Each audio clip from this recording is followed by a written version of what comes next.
మన ప్రభు అయిన యేసు క్రీస్తు నామములో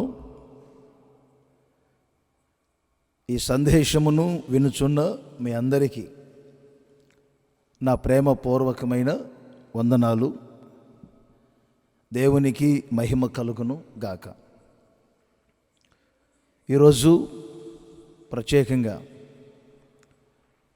ఈ సందేశముల ద్వారా ఈ విధంగా మిమ్మల్ని కలుసుకోవటానికి ప్రభు మహాకృప కనికరములను చూపుతూ ఉన్నారు.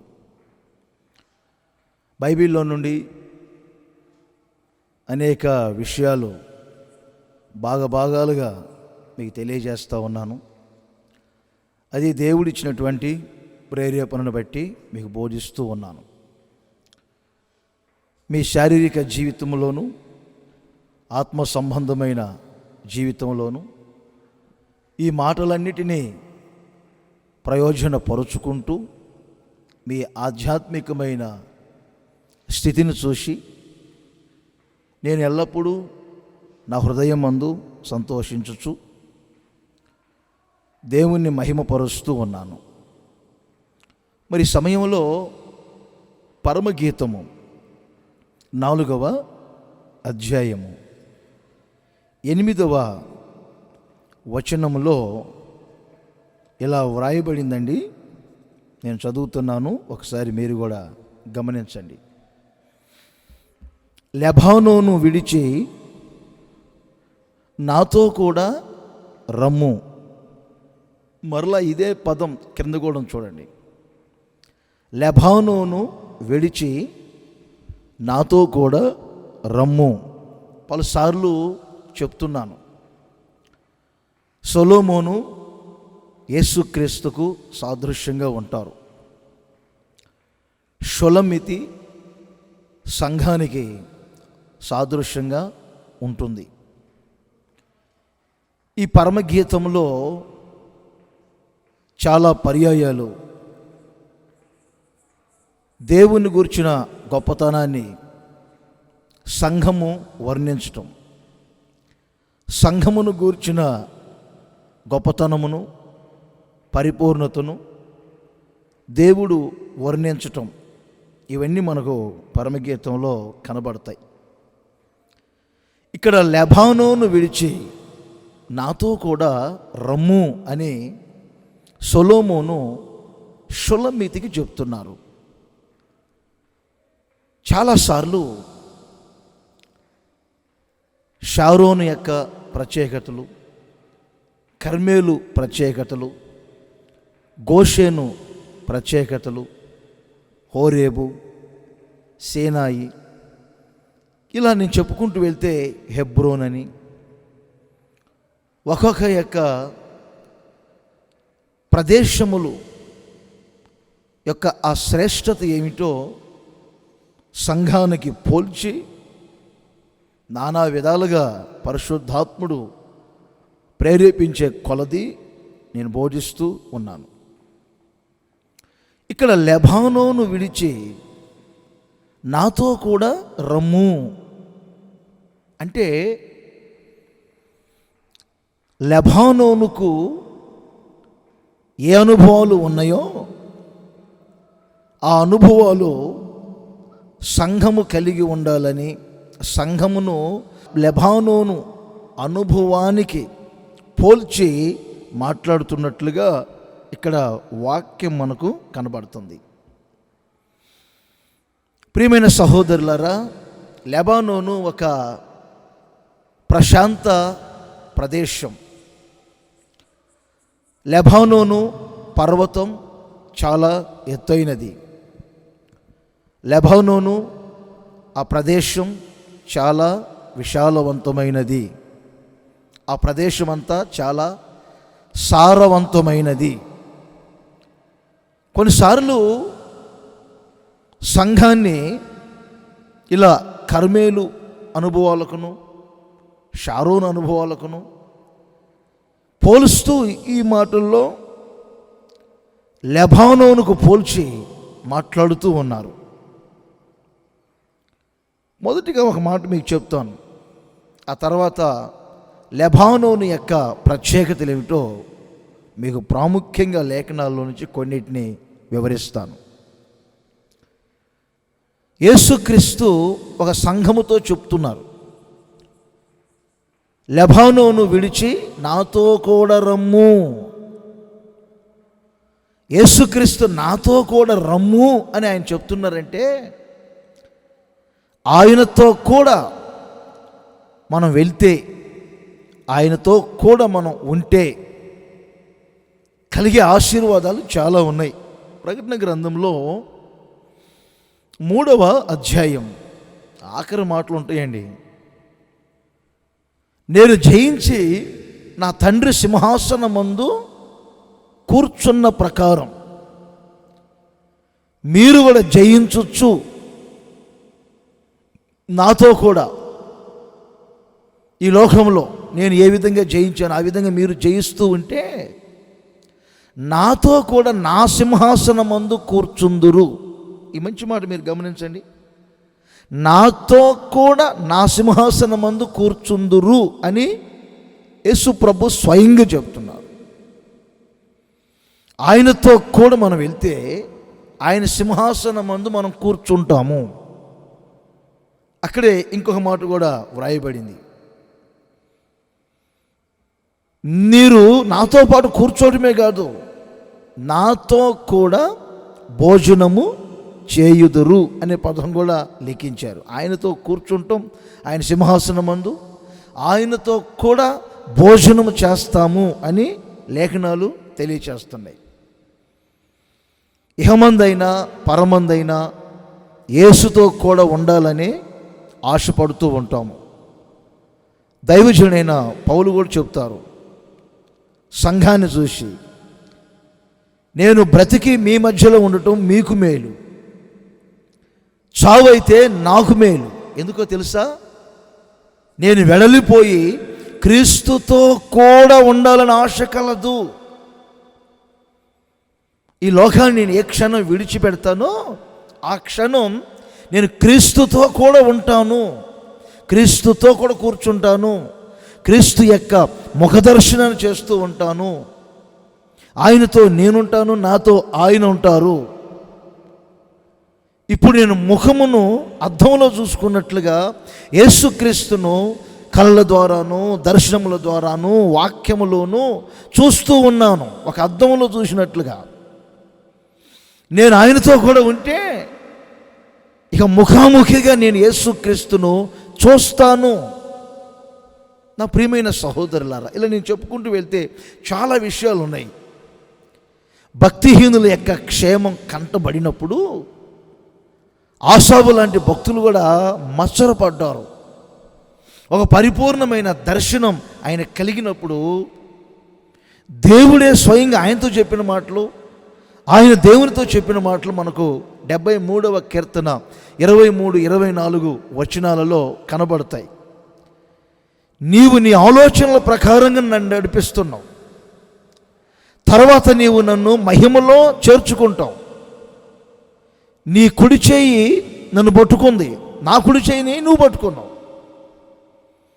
నేను ఎల్లప్పుడూ నీ యొద్ద ఉన్నాను, నాతో కూడా అనే ఆ పదానికి అవసరమైన మాటలు నేను మీకు చెప్తున్నాను. లూకాసు వార్తలో 15వ అధ్యాయం మనకు తెలుసు. ఆ 15వ అధ్యాయంలో తప్పిపోయిన కుమారుడు, ఇంట్లో పెద్ద కుమారుడు గురించి రాయబడింది. తప్పిపోయిన కుమారుడు తిరిగి వచ్చినప్పుడు పెద్ద కుమారుడు కొంచెం మచ్చలు పడితే తండ్రి పిలిచి అంటారు, కుమారుడా, నీవు ఎల్లప్పుడూ నాతో కూడా ఉన్నావు, నావన్నీ నీవే కదా అని నాతో కూడా రమ్ము, నాతో కూడా రమ్ము అంటే ఇది ఈ ఆశీర్వాదాలను కలుగుతాయని మీకు కొన్ని వివరణలు తెలియజేస్తున్నాను.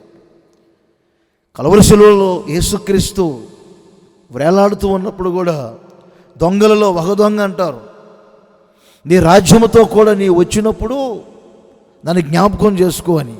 అప్పుడు యేసుప్రభు అంటారు, నేడు నీవు నాతో కూడా పరదైసులో ఉంటావు, నాతో కూడా ఉంటావు.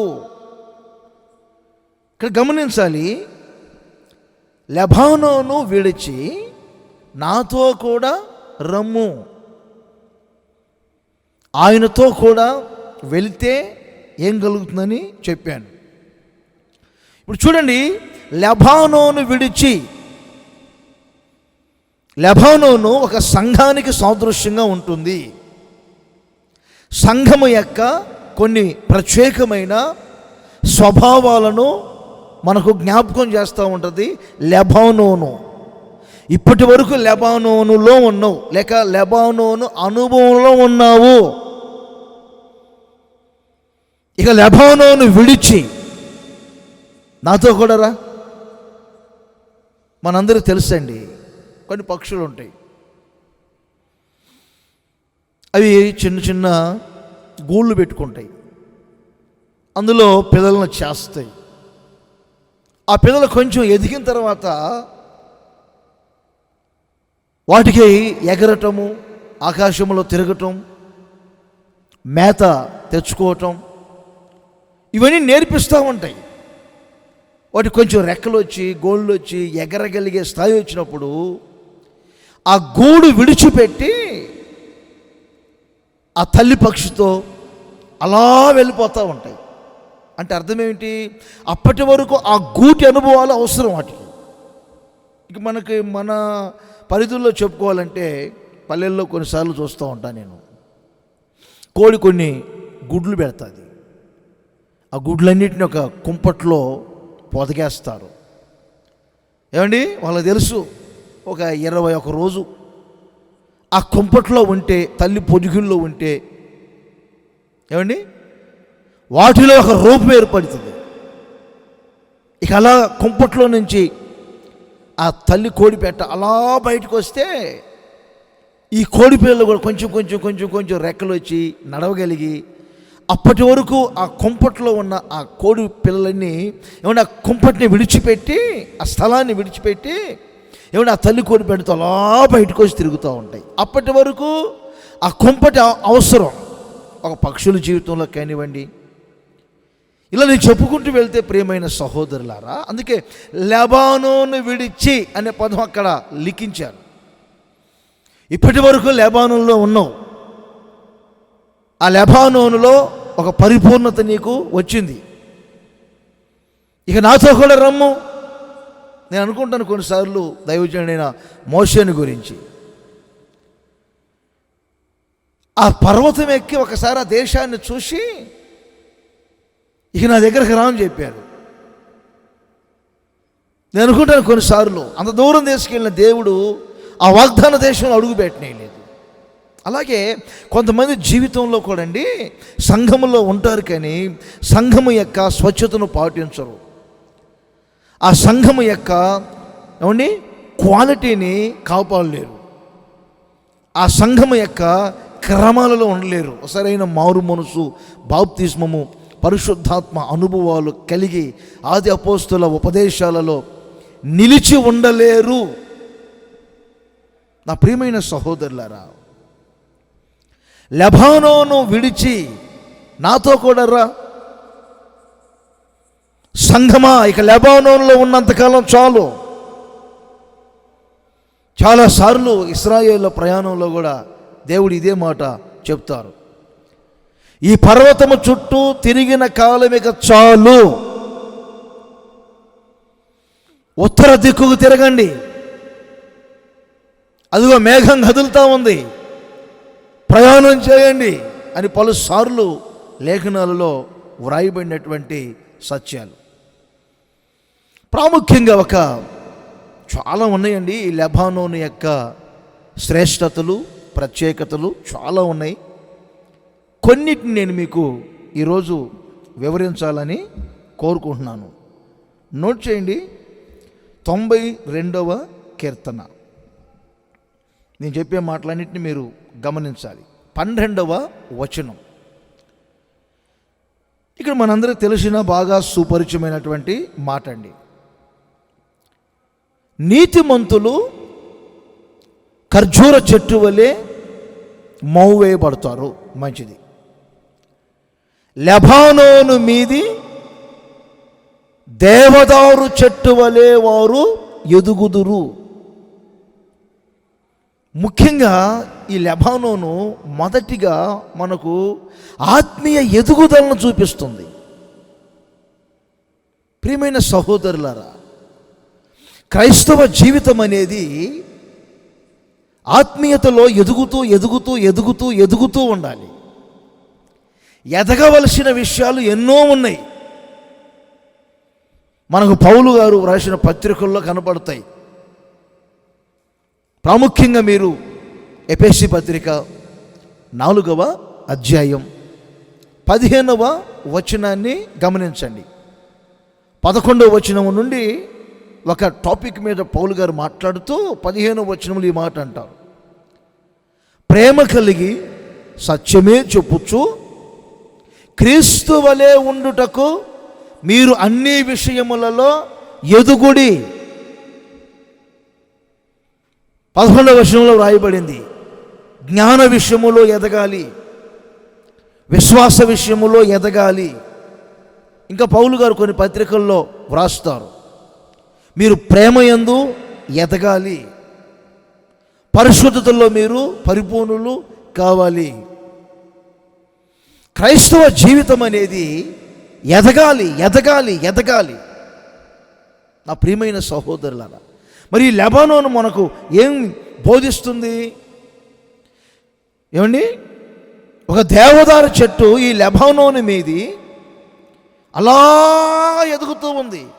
దీని యొక్క పూర్తి డీటెయిల్స్ మనకు కావాలంటే యెహెజ్కేలు గ్రంథం 31వ అధ్యాయం 3వ వచనము నుండి మీరు నోట్ చేసుకోండి.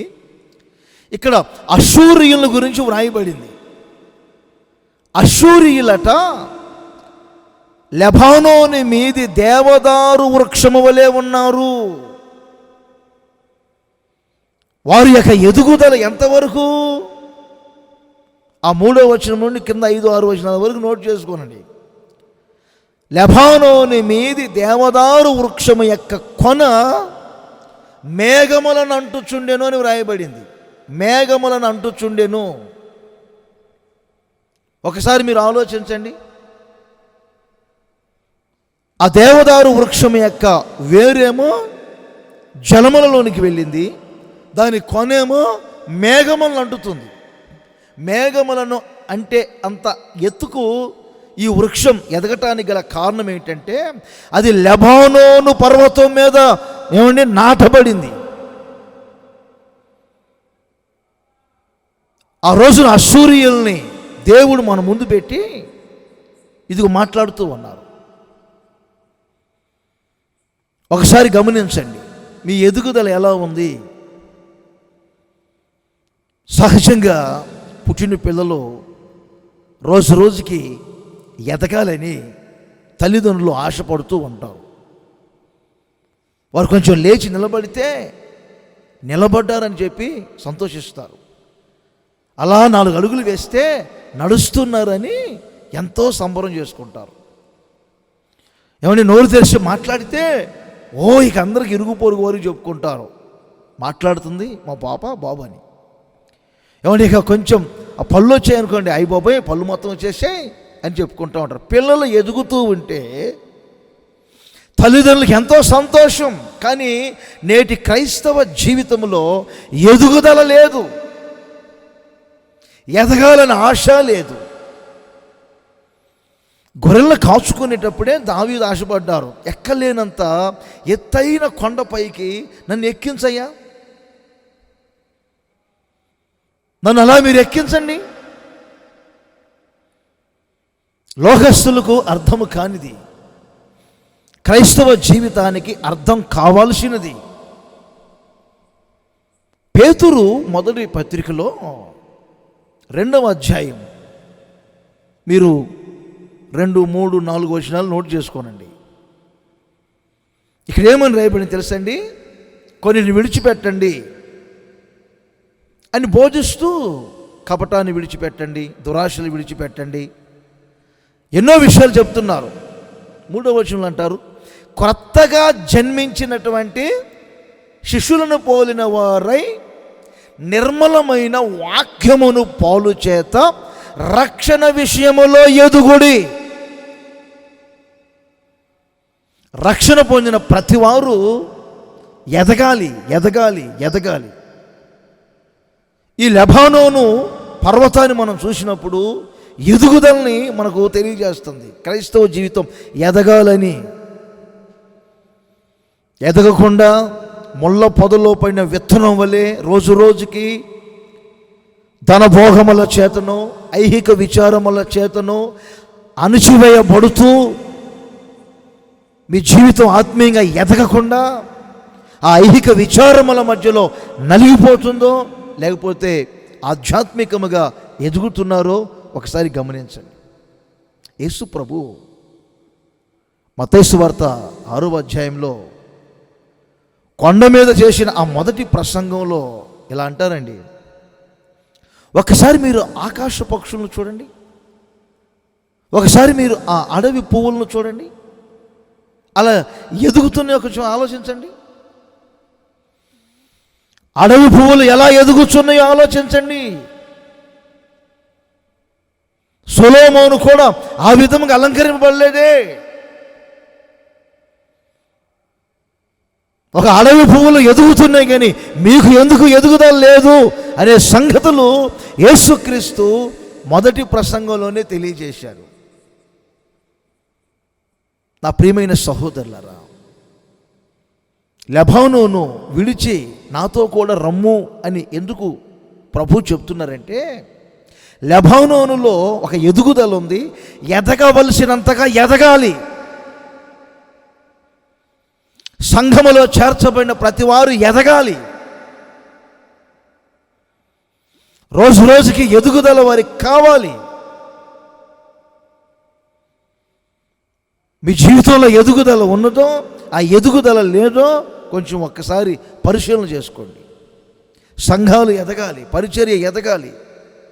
క్రైస్తవ జీవితం రోజు రోజుకి చిన్నపిల్లల్లాగా ఉండకుండా ఆత్మీయతలో ఒక ఉన్నత స్థాయికి రావాలనే సంగతి వాస్తవం.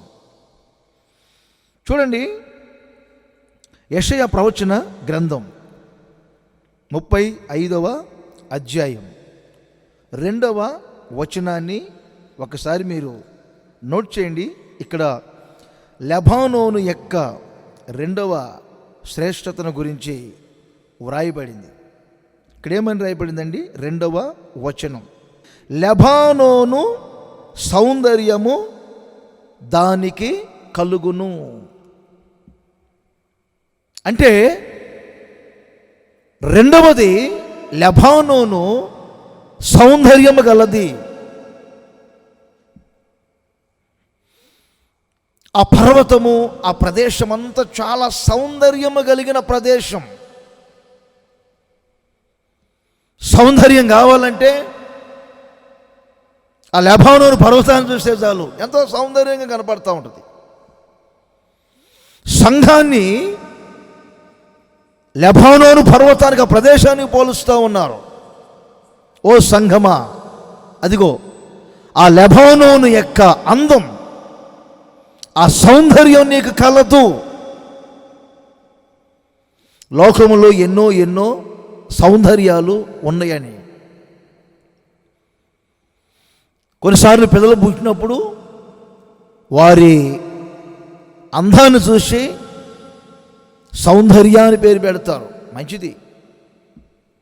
భౌతికమైన సౌందర్యము ఉన్నది, ఆత్మీయ సౌందర్యము ఉన్నది. ప్రాముఖ్యంగా నేను సంఘానికే బోధిస్తున్నాను, ఉపదేశిస్తున్నాను. క్రైస్తవ జీవితానికే నేను బోధిస్తున్నాను. ఈ లోక సంబంధమైనటువంటి సౌందర్యాలు చాలా ఉన్నాయి. సౌందర్యవతులు చాలామంది ఉన్నారు బైబిల్లో. ఏమండి, వస్తి సౌందర్యవతి, తామారు సౌందర్యవతి. పురుషులలో సౌందర్యవంతుడు ఒక వ్యక్తి ఉన్నాడు. ఆయన ఎవరు తెలుసండి? అబ్షాలోము.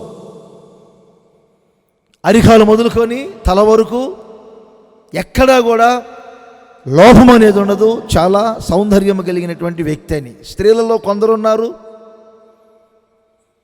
పురుషుల్లో కొందరు ఉన్నారు సౌందర్యవంతులు, మంచిది.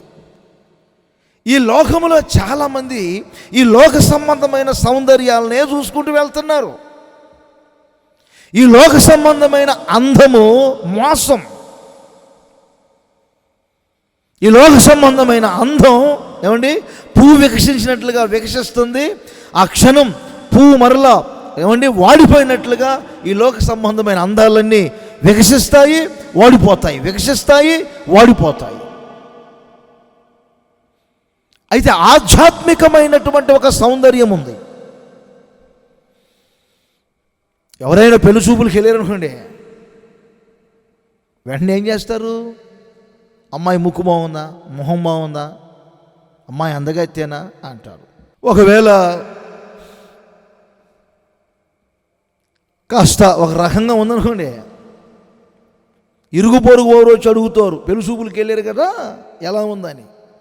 బాగానే ఉందిలే గాని, బాగానే ఉందిలే గాని, బాగానే ఉందిలే గాని అంటారు. గాని అంటే ఏదో గూని ఉందని అర్థం. బాగానే ఉందిలే గాని పెదవులే కొంచెం దొండకాయలాగా ఉన్నాయి, బాగానే ఉందిలే గాని చెవులే కొంచెం చాటల్లాగా ఉన్నాయి, బాగానే ఉందిలే గాని పళ్ళు మాత్రం కొంచెం పారలాగా పైకి లేచినాయి, బాగానే ఉందిలే గాని కళ్ళు మాత్రమే కోడిగుడ్డులాగా ఉన్నాయి.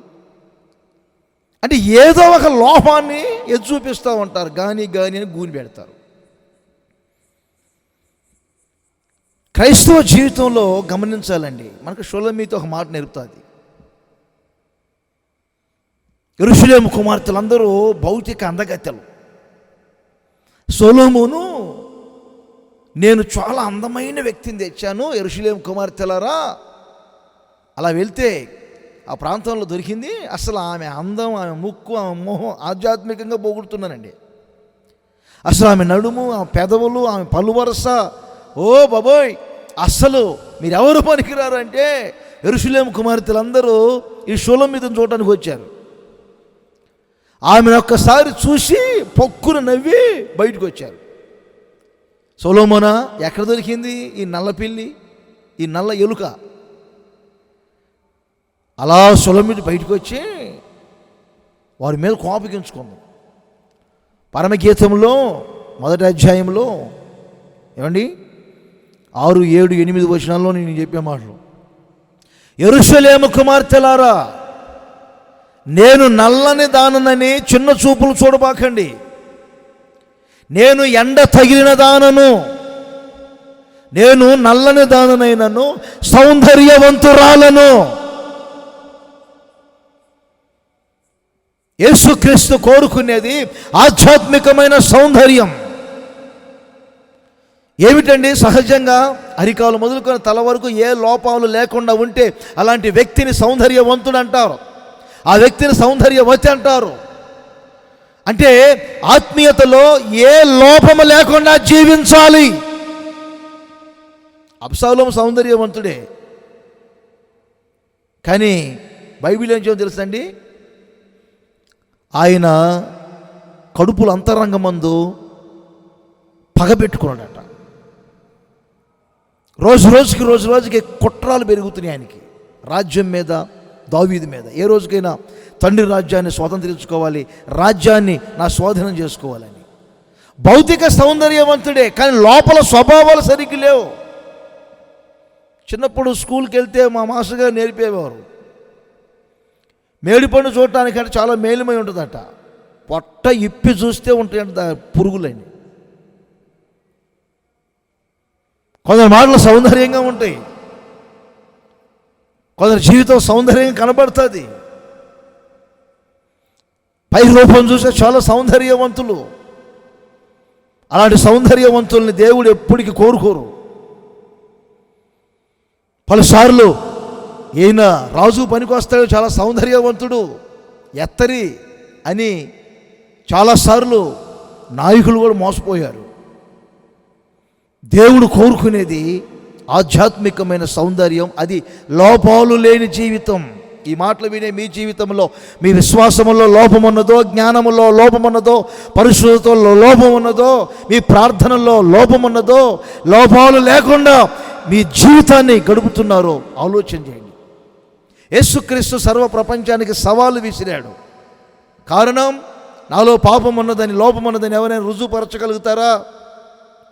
యేసుక్రీస్తు సుచరిత్ర కలిగిన దేవుడు, పాపులలో చేరని దేవుడు, పవిత్రముగా ఉన్న దేవుడు కనుక నా ప్రియమైన సహోదరులారా, మీరు దానియేలు గ్రంథం 6వ అధ్యాయం 3-4 వచనాలు నోట్ చేయండి. దానియేలును దేవుడు గొప్పగా ఆశీర్వదించారు. రాజుల దయ దానియేలు మీద ఉంది. ఏమండి, దేశములోనే ప్రథమ స్థానంలో ఉన్నారు దానియేలు. ఆయన కింద ఉన్న వారందరూ ఆయన మీద చాలా వ్యసన పడిపోతూ ఉన్నారు.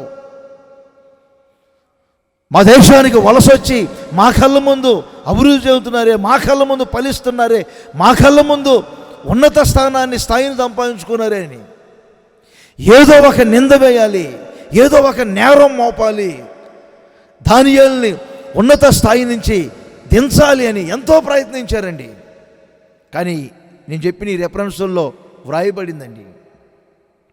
ఏమని తెలుసండి?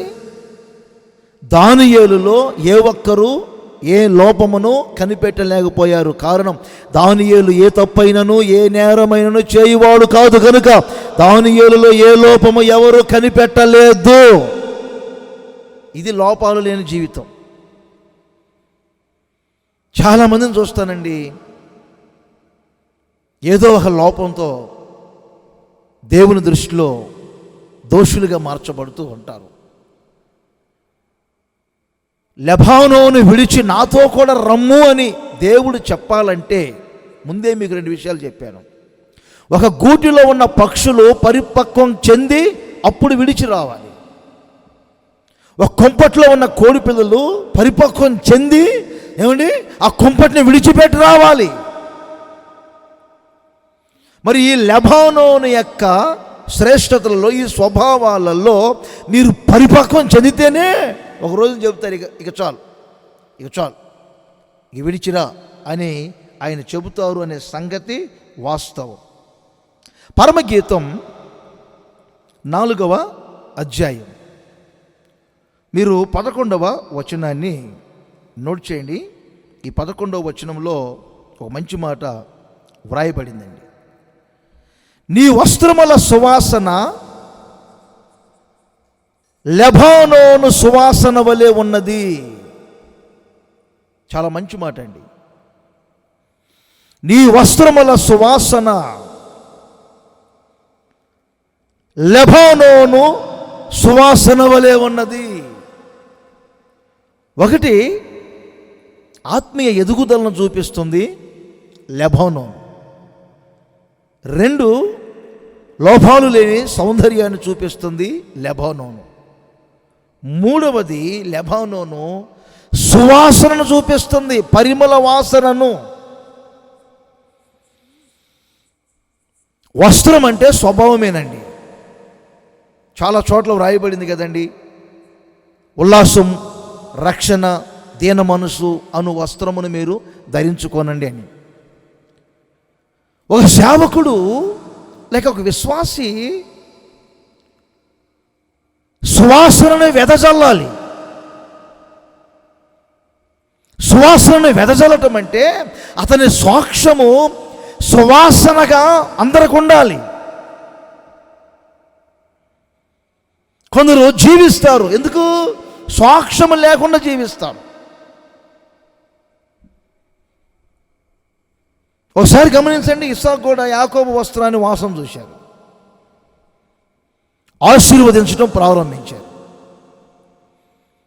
మరొకసారి చూడండి, దేవుడు నోవాహు కట్టినటువంటి బలిపీఠమును దాని మీద అర్పించిన అర్పణముల యొక్క సువాసన చూసి ఆశీర్వించాడు. ఎఫెసీ పత్రికలో కూడా పౌలు సంఘాన్ని గురించి మాట్లాడుతున్నారు. అసలు యేసుక్రీస్తు లోకానికి ఎందుకు వచ్చారు, ఎందుకు ఆయన 33.5 సంవత్సరాలు జీవించారు, చివరికి ఆయన సిలువ వేయబడి గాయపరచబడి రక్తం కార్చి ప్రాణం పెట్టి 3వ దినమున మృతుల్లోని తిరిగి లేవటానికి కారణం ఏంటి తెలుసా? మీరు పరిమళ వాసనగా ఉండాలని. నా సహోదరుడా, సేవకునిగా మీ సాక్ష్యం సువాసనగా ఉన్నదా? సంఘంలో, పరిచర్యలో మీరున్న ఇంట్లో, మీ బంధుమిత్రుల మధ్యలో, ఏమండి మీరున్న ప్రదేశంలో ఒక సువాసనగా మీ సాక్ష్యం వెదజల్లుతున్నారా, లేకుండా సాక్ష్యం లేకుండా బ్రతుకుతున్నారా? చాలామందిని చూస్తుంటానండి నేను. ఒక భర్తకు ఇంట్లో భార్య దగ్గర కూడా సాక్ష్యం ఉండదు, ఒక భార్యకు ఇంట్లో భర్త దగ్గర సాక్ష్యం ఉండదు. ఇక మా వారా చెప్పకూడదులే అనుకుంటానే ప్రారంభిస్తారు. భర్త గారిని ఏమైనా అడిగామనుకోండి, ఇక నా భార్య ఇక చెప్పకూడదులేండి అని దాటేస్తుంటారు. కొన్నిసార్లు తల్లిదండ్రుల దగ్గర పిల్లలకు సాక్ష్యం ఉండదు, కొన్నిసార్లు పిల్లల దగ్గర తల్లిదండ్రులకు సాక్ష్యం ఉండదు. బైబిల్లో ఏమండి అనేక సాక్షుల ఎదుట మనం క్రీస్తులో జీవిస్తామని ఒప్పుకున్నాం కనుక సాక్ష్యము కలిగి బ్రతకాలి. సాక్ష్యము లేని వారు మోక్షం చేరలేని పెద్దలు అంటారు. నోవాహును గురించి రాయబడింది, ఆనోహును గురించి రాయబడింది. ఏమని? వారు కొనుపోబడక మునుపు విశ్వాసము గలవారని సాక్ష్యము పొందిరి. పరిశుద్ధులని, ప్రార్థనాపరులని, నీతిమంతులని, విశ్వాస వీరులని సాక్ష్యము పొందిరి. ఎలీషా గారి దగ్గరికి ప్రవక్త భార్య ఒక ఆమె వచ్చారండి. ఆమె వచ్చి అంటారు,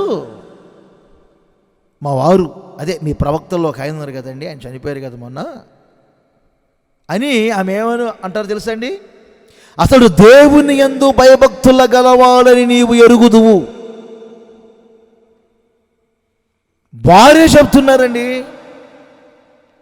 ఆయన దేవుని యందు భయభక్తులు గలవారు అని. పేతురు దగ్గర కూడా ఇద్దరు వచ్చారు, అననీయ సపీరా. ఎవరి చెడు పనులు చేయడానికి ఇద్దరు ఏకీభవించారు.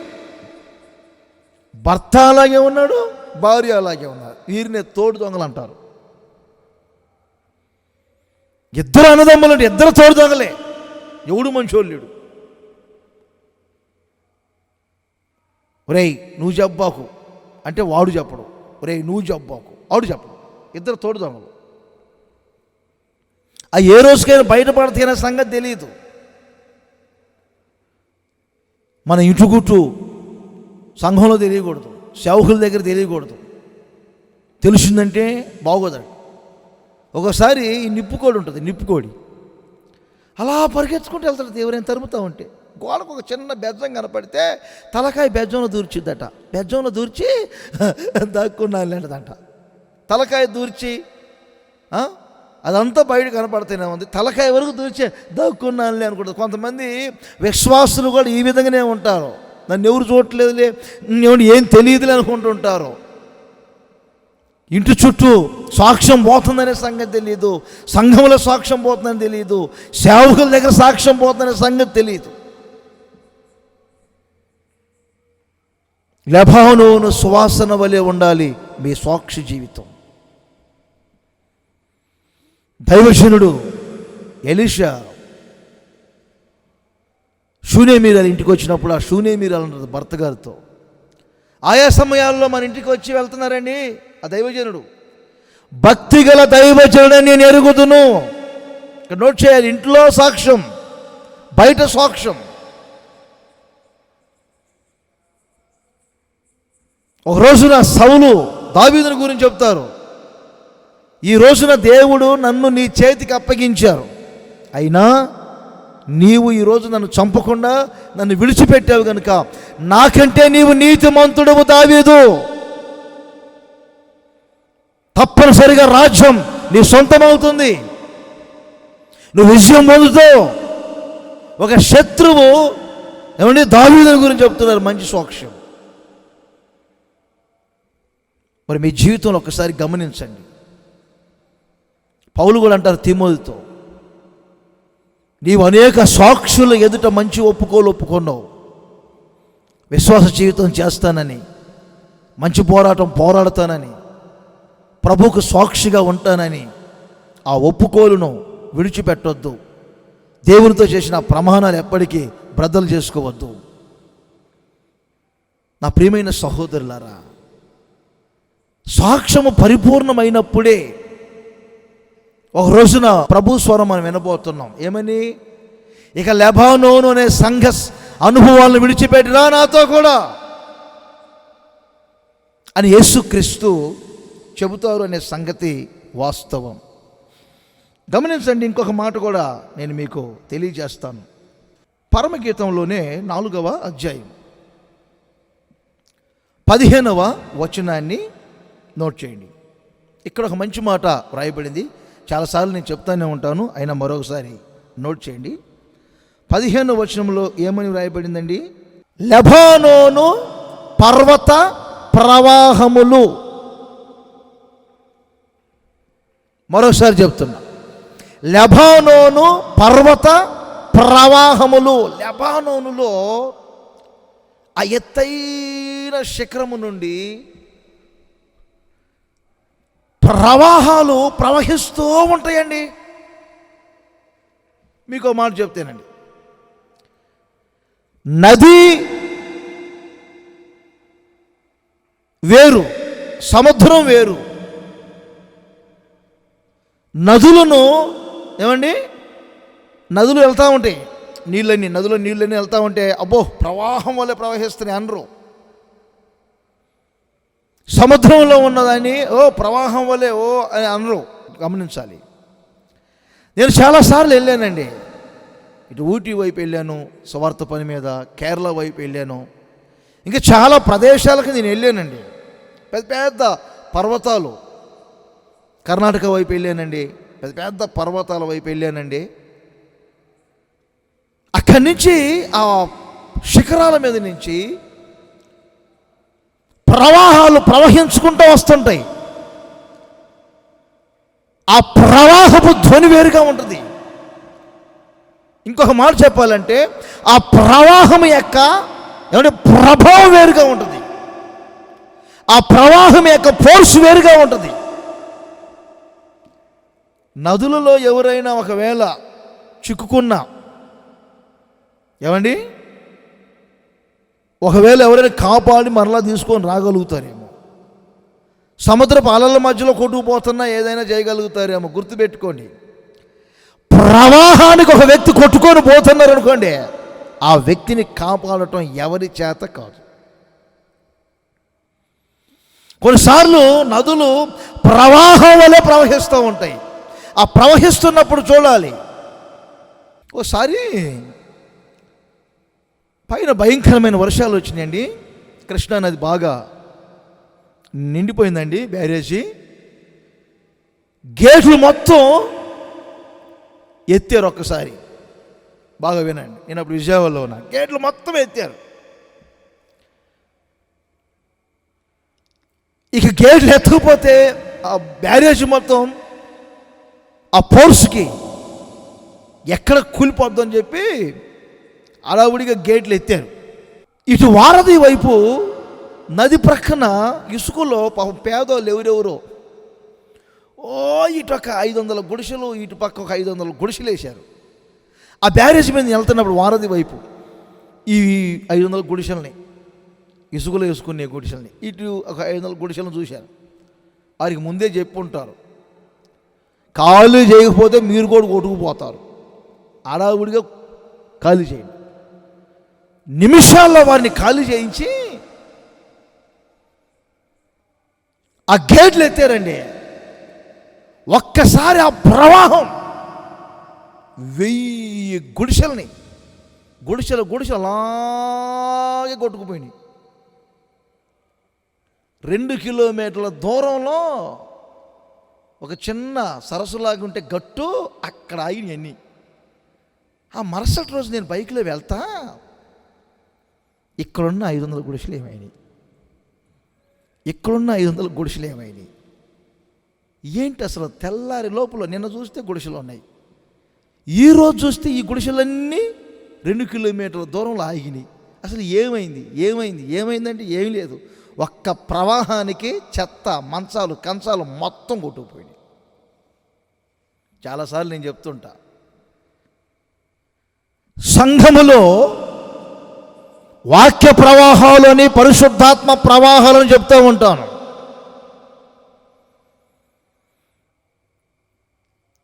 సంఘములో దేవుని వాక్యం కానివ్వండి, పరిశుద్ధాత్మ కానివ్వండి, ఆ ప్రవాహం ఎలా ఉండాలో తెలుసండి? ప్రభావం గలదిగా ఉండాలి. ఆ ఫోర్సుకి ప్రతి మనిషిలో ఉన్నటువంటి ప్రాణములో, ఆత్మలో, శరీరములో ఉన్న వేస్ట్ అంతా కొట్టుకుపోవాలి. సంఘం ఎప్పుడు మచ్చ, ముడత, డాగు, కలంకాలు లేకుండా పరిశుద్ధముగా ఉండాలి, పవిత్రముగా ఉండాలి. నా ప్రియమైన సహోదరులారా, ఈ రోజున సంఘాలు స్వచ్ఛముగా లేకపోవటానికి కారణం, పరిశుద్ధముగా ఉండకపోవటానికి కారణం, లోకపు చెత్తంతా సంఘములో చేరటానికి గల కారణం ఏమిటంటే, లెబానోను పర్వత ప్రవాహముల వలె సంఘాలలో ఏమండి ప్రవాహం లేదు. అందరు కష్టపడి అంత వేస్ట్ తీసుకొని వెళ్ళి ఒక హెలికాప్టర్ మాట్లాడుకుని అందరూ నడి సముద్రంలో వదిలిపెట్టరండి. ఓ 3 కిలోమీటర్ల దూరంలో వదిలిపెట్టి అక్కడ వేసి రండి. అలలు అలా కొట్టుకుంటూ వస్తుంటాయి. ఓ 4 రోజుల తర్వాత చూడండి, మీరు ఎక్కడ వేసినా అది అక్కడ ఉండదు. సముద్రం తిన్నగా చెత్తని, ఆ వేస్ట్ అంతటిని ఒడ్డుకు తీసుకొచ్చింది. ఎలాంటి స్వభావములు కలిగిన వ్యక్తి అయినా దేవుని సంఘములో అడుగు పెడితే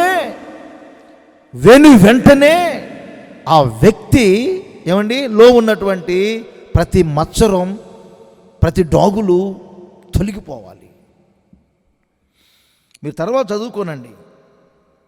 యెషయా ప్రవచన గ్రంథం 35వ అధ్యాయంలో ఉంటాయి. 5, 6, 7 వచనాలు ఇవి అన్నీ చదవండి. మంచి మాటలు ఉంటాయి. అక్కడ ఒక రాజమార్గం ఏర్పరచబడుతుందట. ఆ రాజమార్గం ఏ మార్గం తెలుసండి? పరిశుద్ధ మార్గం. ఆ పరిశుద్ధ మార్గములో వినండి, ఆ రాజమార్గంలోనట మూర్ఖుడైన వాడు, క్రూరుడైనటువంటి వాడు, ఎలాంటి వ్యక్తులైనా సరే ఆ రాజమార్గం దగ్గరికి రాగానే ఆయన నడతంతా మారిపోతాడు. ఆ రాజమార్గంలో పడి చక్కగా వెళ్తాడట. అనేక సంవత్సరాల నుంచి ఎన్నో ఉపదేశాలు చెప్తున్నాను, స్వార్థ ప్రకటిస్తున్నాను. అనేక రాష్ట్రాలకి, దేశాలకు వెళ్ళి, పట్టణాలకు వెళ్ళి దేవుని మాటలు చెప్తున్నాను. సంఘములో ఎన్నో విషయాలు చెప్తున్నాను. వాక్యం వింటూ ఉన్నప్పుడే వారిలో ఉన్న స్వభావాలన్నీ తొలగించుకొని ఓ సరైన జీవితం చేసినటువంటి వ్యక్తులు ఎంతోమంది ఉన్నారు. ఈ చేతులతో ప్రార్థనలు చేసినప్పుడు, ఈ నోట ఇచ్చినటువంటి ఆ మాటలను బట్టి త్రాగుబోతులు మారారు, వ్యభిచారులు మారారు, నరహంతకులు మారారు. ఏమంటే కామాలలో, క్రోధాలలో, మోహాలలో, మదమత్సర్యాలలో ఉన్నవారు మారారు. పేకాట ఆడేవారు మారారు. హత్యలు చేసినటువంటి వారు మారారు. భయంకరమైన మత్తు పానీయాలకు గురైనటువంటి వ్యక్తులు మారారు.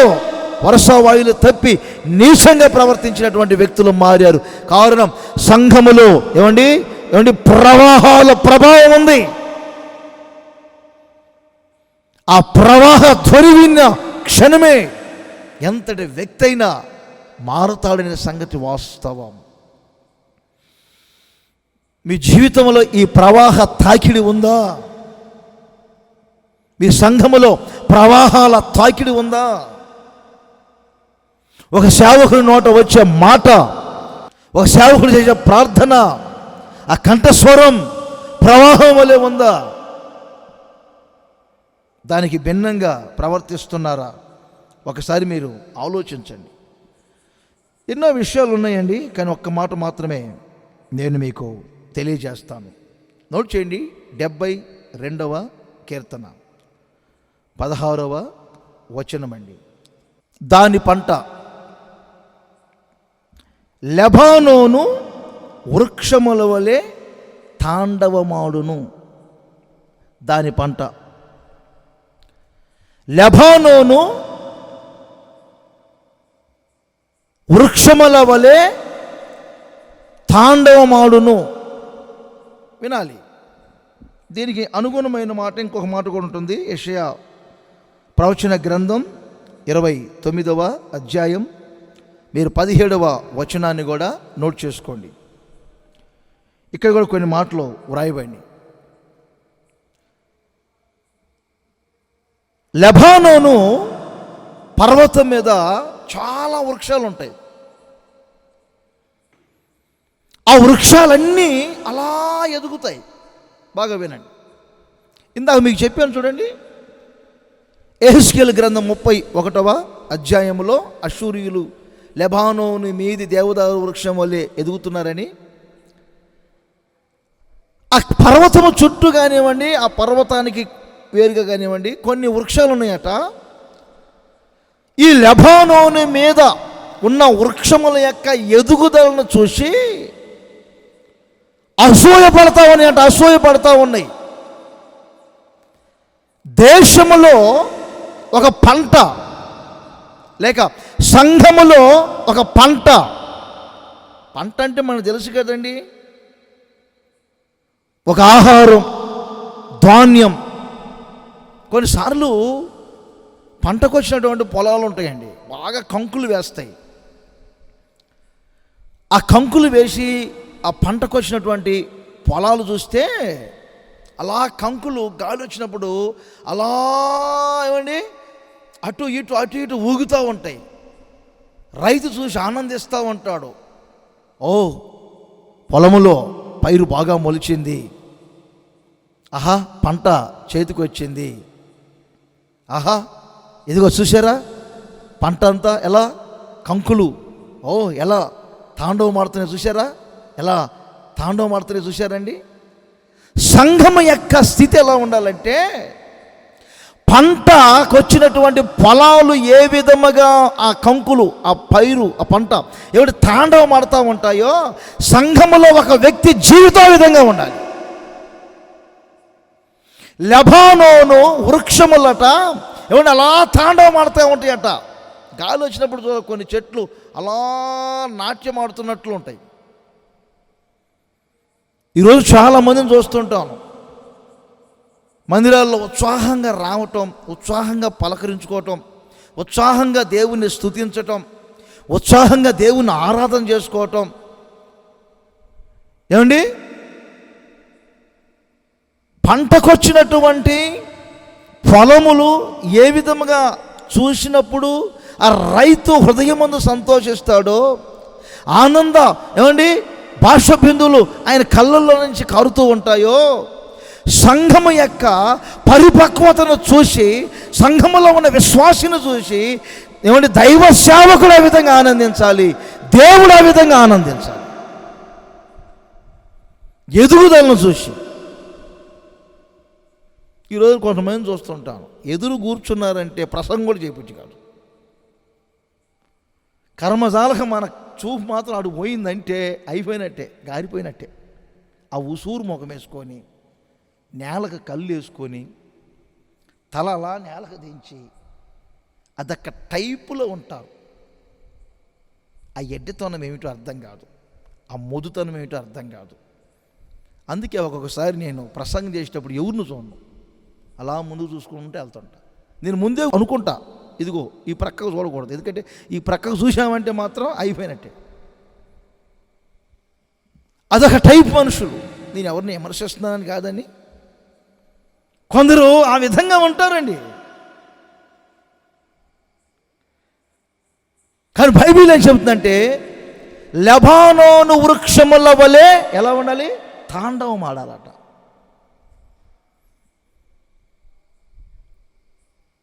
మనందరూ తెలుసు కదా, జకర్యా గ్రంథంలో వ్రాయబడింది, ప్రతి వారి చేనులోని పైరు మొలుచున్నట్లు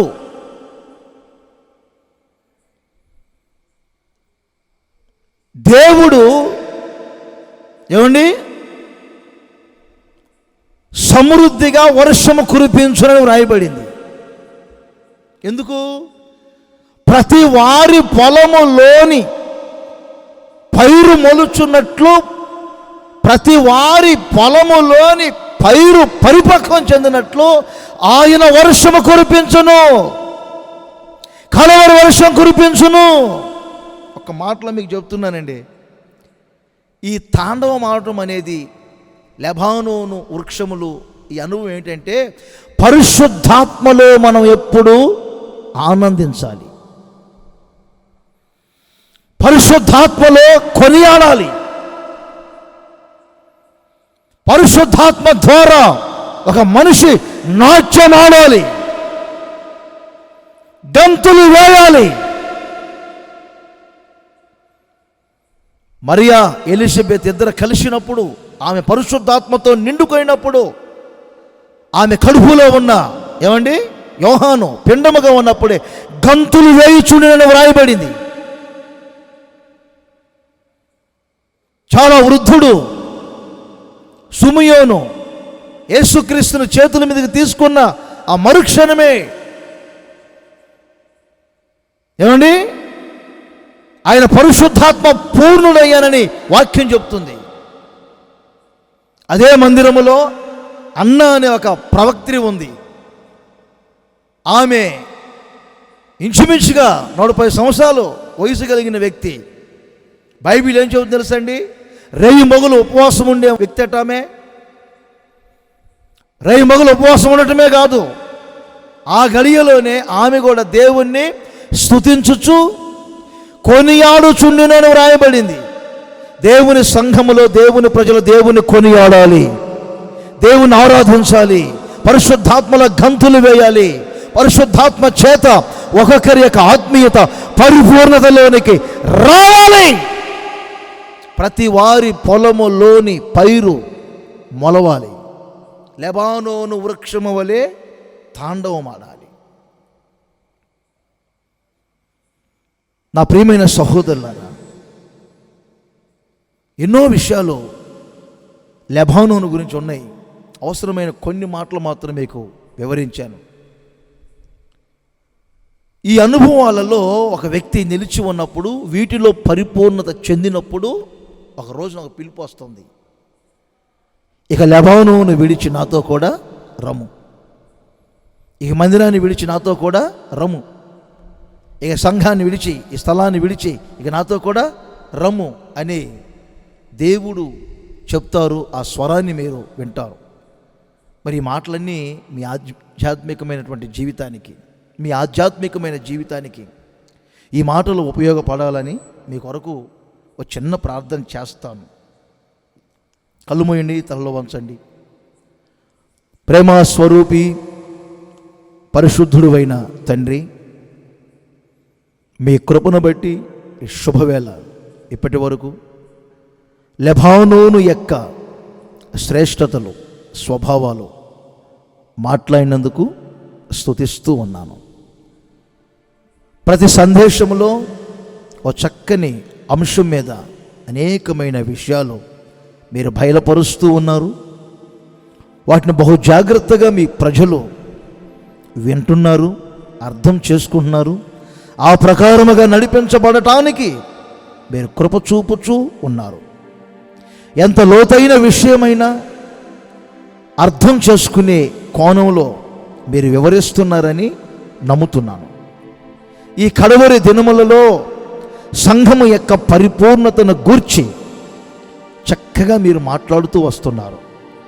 లెబానోను విడిచి నాతో కూడా రమ్ము తండ్రి, మీతో కూడా వెళితే కలిగే ఆశీర్వాదాలు ఏమిటో, లెబానోను అనే సంఘం ఏ శ్రేష్టమైన అనుభవాల గుండా నడిపించబడాలో ఇప్పటి వరకు చక్కగా మీరు వివరించారు. ఒక్కొక్కరు ఈ లెబానోను ఆత్మీయతలు, శ్రేష్టతలు అనుభవించి పరిపూర్ణత చెంది మీతో కూడా ఒక రోజున ఉండునట్లు మీరు సహాయము దయచేయమని కోరుకుంటున్నాను. ఈ మాటల యొక్క ఆశీర్వాదం శారీరకముగా, ఆత్మ సంబంధంగా బిడ్డలు అనుభవించినట్లు సహాయం చేయండి. మాటలన్నింటినీ అందరి హృదయములలో భద్రపరచండి. ఘనత, మహిమ, ప్రభావములు మీరు మాత్రమే పొందమని యేసు నామములో అడుగుచున్నాను తండ్రి, ఆమేన్.